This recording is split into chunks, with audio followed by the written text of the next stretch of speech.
Kalau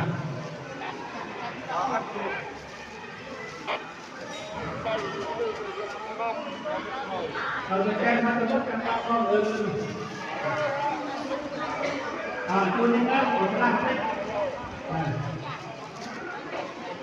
Jangan sampai kuningan besar.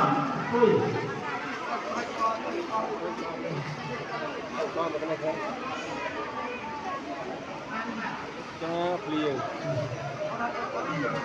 Kemlan tu mau cek. Mau kue.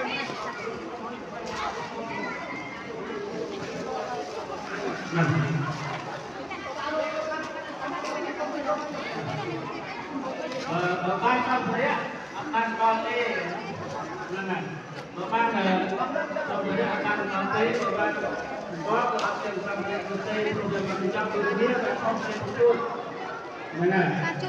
Ôi cái trò mà chua tiệt rồi. Ôi cái trò chua ninh.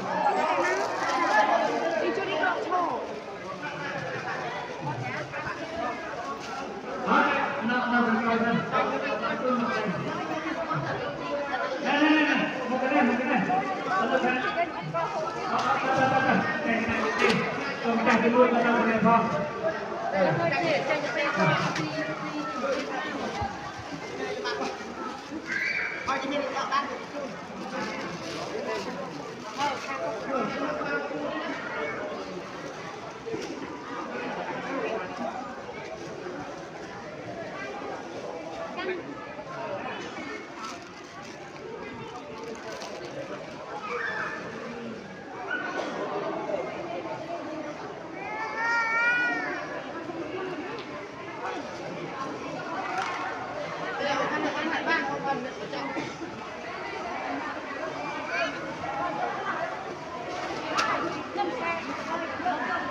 Cái bán tập này, bán chua.